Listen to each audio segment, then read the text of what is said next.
All right, guys, here we go. Thursday, December 15th. We're going to take a look at a few of the micro futures, including oil, gold, and silver. A number of people are asking us how we were able to pick the exact top to go short. So we're going to delve in that a little bit today. So here we go. As you can see on oil here, we had, of course, a downtrend line, and then we had our 20 coming down into price. And we knew after a certain number of hits of the trend line that the price was going to pull back, especially at that key 20 simple moving average level. And another thing that's interesting is that if you look back at any industry, big company, institution that has anything to do with commodities, like airlines with fuel, and obviously steel companies with steel, they all hedge their bets. They all hedge the price of the commodity they have to buy every day with futures.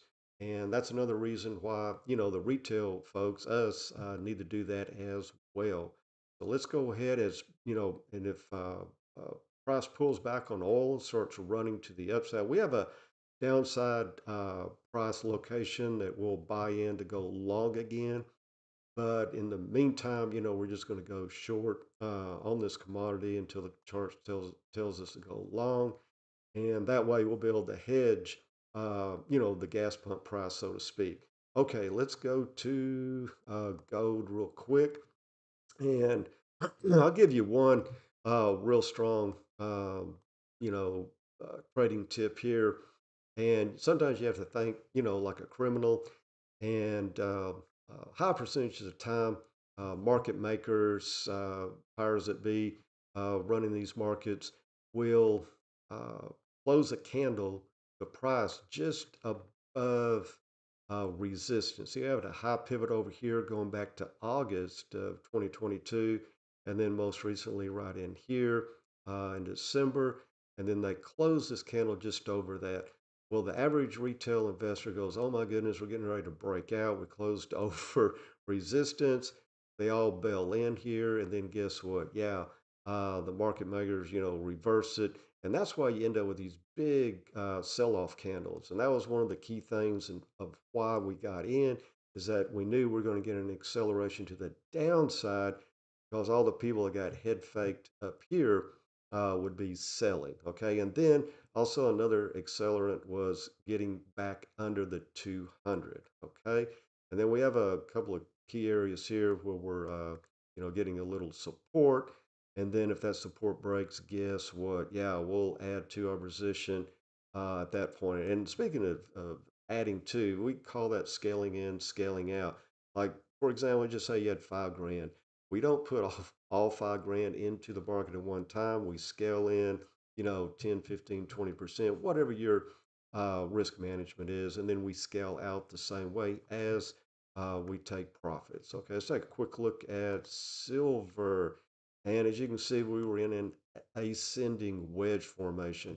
High odds, high probability. That's all you have is odds and probability of this stuff working out. However, if you have two or more factors, in other words, two or more things that line up on your side, like we had a specific number of hits of this trend line, and then we had a break of the bottom trend line.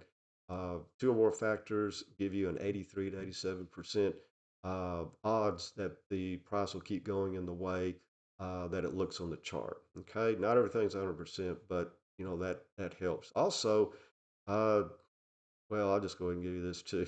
Okay. When you start trading far and away from the 20, okay, the 20 and the 200 are the most important moving averages on your chart. I can discuss that all day long and prove that all day long, but there's not enough time here.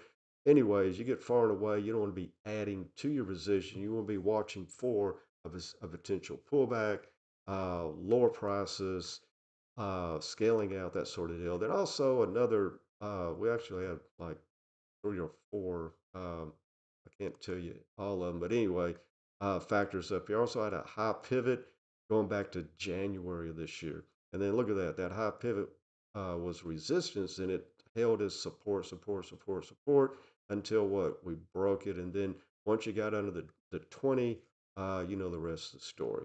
But anyway, guys, I appreciate you watching the video. I hope you got something out of it. Check us out or follow us on Twitter and check out our micro introduction to micro futures course and Patreon. Thanks again, and we'll see you on the chart.